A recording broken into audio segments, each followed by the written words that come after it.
स्वामी समर्थ. स्वामी मला तुमच्या मनातल्या सगळ्या इच्छा पूर्ण करो हीच मी स्वामी चरणी प्रार्थना करते.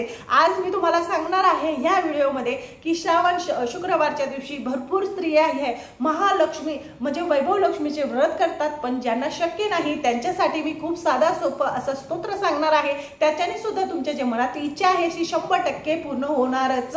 बघा, खात्रीशीर आहे, खूप विश्वासाने तुम्हाला हे स्तोत्र पठण करायचं आहे. तर मी तुम्हाला सांगते, आता भरपूर स्त्रिया आहेत की त्यांचे लहान मुलं आहे, काहीतरी आर्थिक प्रश्न आहे, आर्थिक अडचणी आहे, त्यांच्याकडे हे शक्य नाही होणं. तर मी तुम्हाला सांगते की त्यांनी काय करायचं आहे. मी ते जे 3-4 उपाय तुम्हाला सांगणार आहे ते नक्कीच मनाने आणि श्रद्धेने करा, विश्वासाने करा. तुमच्या मनातल्या इच्छा संपूर्ण पूर्ण होणार. ज्यांना बघा, आता संसार म्हटला, प्रपंच म्हटला की तिथं भरपूर अडचणी येतात. कुणाचं घराचं स्वप्न असतं, कुणाचं नोकरीचं असतं, कुणाच्या मुलाबाळांचं असतं किंवा घरामध्ये काहीतरी प्रॉब्लेम असतात, तर ते आपले सॉल्व्ह होत नाही. तर नक्कीच प्रत्येक स्त्रीने श्रावण महिन्यामध्ये हे व्रत म्हणजे हे जे स्तोत्र आहे ते नक्कीच पठण करायला पाहिजे. स्तोत्र कुठलं ते पहिलं सांगते तुम्हाला. पहिला उपाय जे आहे तो सांगते. उपाय पहिला सांगते की आपल्या घरामध्ये जे लोंग असतात बघा, आपण मसाल्याच्या डब्यामधले ते लोंग घ्यायचे आहे अख्खे. तुम्ही 16 घेऊ शकतात, 21 घेऊ शकतात, 11 घेऊ शकतात. दर शुक्रवारच्या दिवशी काय करायचं, सकाळी किंवा संध्याकाळी जेव्हा तुम्हाला वेळ भेटेल त्यावेळेस एकाच टायमाला करायचं आहे.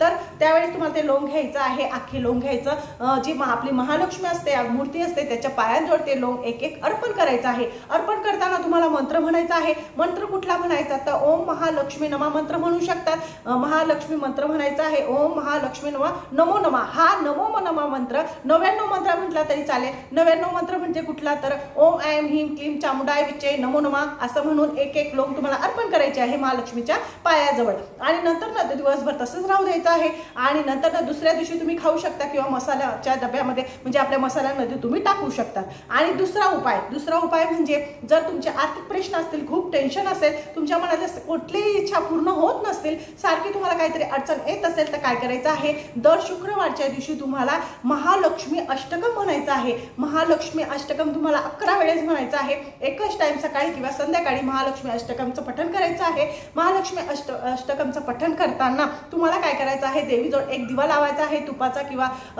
दिवा लावायचा आहे, फुलं वगैरे अक्षता कुंकू लावायचं आहे. आणि मग तुम्हाला पठण करायला बसायचं आहे. पठण करताना तुम्हाला खाली आसन घेऊनच पठण करायचं आहे. त्या दिवशी तुम्हाला कोणाची चुगली चाडी करायची नाही किंवा कोणाबद्दल खोटं बोलायचं नाही, कुणाला काही आरोप करायचे नाही. तुम्हाला हे स्तोत्र खूप मनाने श्रद्धेने करायचं आहे. तुम्ही कधीही करू शकतात. तुम्ही 4 शुक्रवार सुद्धा करू शकता किंवा कंटिन्यू सुद्धा करू शकतात. जोपर्यंत आपले आर्थिक प्रश्न सुटत नाही तोपर्यंत तुम्ही हे जर स्तोत्र पठण केलं तर नक्कीच तुमच्या मनातल्या सगळ्या इच्छा महालक्ष्मी माता पूर्ण करेल. तर हे जे महालक्ष्मी अष्टकम जे आहे ते पद्मपुराणातलं आहे. इंद्रदेवांनी महालक्ष्मीला प्रसन्न करण्यासाठी हे स्तोत्र पठण केलं होतं श्रावण महिन्यामध्ये. कारण की इंद्रदेवांवर भरपूर असं काहीतरी संकट आलं होतं, ते निवारण होण्यासाठी महालक्ष्मीचं हे स्तोत्र पठण झालेलं आहे. आणि महालक्ष्मी प्रसन्न होऊन हे स्तोत्राचा उल्लेख केले गेलेला आहे. जी स्त्री हे पठण करते त्याच्या मनातल्या सगळ्या इच्छा तर पूर्ण होतातच, पण तिचं सौभाग्य सुद्धा अखंड राहतो. तिच्या घरामध्ये सुख शांती नांदते आणि तिच्या घरामध्ये कधीच तिचे जे काही प्रश्न आहे ते संपूर्णपणे सॉल्व्ह होतात असं म्हटलं गेलेलं आहे. आणि दुसरं जे तुम्हाला सांगणार आहे बघा, जर तुम्हाला हे शक्य, जर या दोघी-तिघींपैकी जर तुम्हाला काही शक्य नसेल तर काय करायचं, कुंकू आचमन करायचं आहे. दर शुक्रवारच्या दिवशी काय करायचं, आपल्या घरामध्ये जे श्रीयंत्र असेल तर श्रीयंत्र, महालक्ष्मीची मूर्ती असेल तर महालक्ष्मीची मूर्ती, किंवा तुमच्या घरामध्ये अन्नपूर्णा माता असेल तर अन्नपूर्णा माता घ्यायची, एका डिशमध्ये ठेवायची आहे सुंदर. आणि नंतर तुम्हाला कुंकू घ्यायचं आहे. कुंकू कुठला घ्यायचा, शुद्ध कुंकू घ्यायचा आहे. आणि नंतर ज्या वेळेस तुम्ही कुंकू आचमन करणार त्यावेळेस तुम्हाला पायापासून तर डोक्यापर्यंत असा कुंकू आचमन करायचं आहे. असं केल्याने सुद्धा माता लक्ष्मी तुमच्यावर प्रसन्न होईल आणि तुमच्या मनातल्या सगळ्या इच्छा नक्कीच 100% पूर्ण होतीलच. बघा, विश्वासाने आणि खूप श्रद्धेने हे सगळे जे स्तोत्र तुम्हाला सांगितले आहे ते नक्कीच करा. तुमच्या मनातल्या सगळ्या कामना पूर्ण होतील. माझं चॅनल जर तुम्हाला आवडत असेल तर लाईक आणि सबस्क्राईब करा. श्री स्वामी समर्थ.